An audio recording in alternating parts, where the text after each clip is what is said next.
Touche pas à mon poste, Cyril Hanouna face à l'un de ses ennemis, une chroniqueuse fait ses débuts au cinéma. Replay du mercredi 21 mars.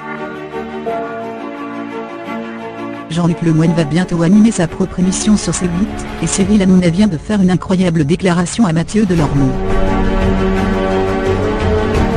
Cyril Hanouna souhaite que Mathieu Delormeau le remplace un jour à la présentation de Touche pas à mon poste, mais ce dernier refuse.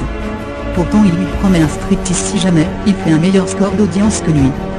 D'ailleurs Mathieu, qui a récemment porté plainte, préfère le prévenir qu'un invité qu'il n'aime pas beaucoup va venir ce soir dans l'émission. On a hâte de savoir de qui il s'agit. Maxime Guény demande ensuite l'autorisation à Cyril Hanouna pour faire un remplacement sur la matinale de Sud Radio pendant quelques jours, et c'est un grand but. Kelly Ledeveille demande ensuite à Baba si elle a l'autorisation de partir quelques jours dans le sud de la France pour tourner dans le prochain film des Dégueuneux, et bien sûr il est aussi d'accord.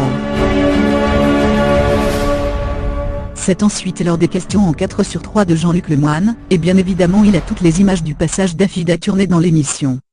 On découvre qu'une belle complicité s'est installée entre elle et Jean-Michel Maire durant l'émission. On apprend également que Jean-Michel prend son rôle de sniper officiel très au sérieux, puisqu'il souffle même des blagues à Mathieu Delormeau. Cyril Hanouna découvre après cette chronique que Gringe, qui avait dit du mal de lui, est là pour s'expliquer avec lui. Ils débarquent sur le plateau et ils ont plutôt l'air d'être contents de se voir contre toute attente. C'est donc une belle réconciliation entre Gringe et Cyril Hanouna, ils décident d'enterrer la hache de guerre définitivement.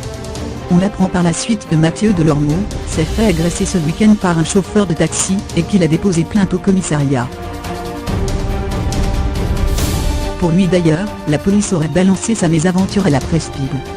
Enfin, alors que Gilbert Gay a dévoilé un énorme scandale hier, Isabelle Morini-Bosc tient à donner le vrai chiffre du coût d'une émission des Amours sur France 2, et il s'avère que ce serait 35 000 € et non 70 000 €. C'est déjà la fin de l'émission, mais toute l'équipe sera de retour dès demain.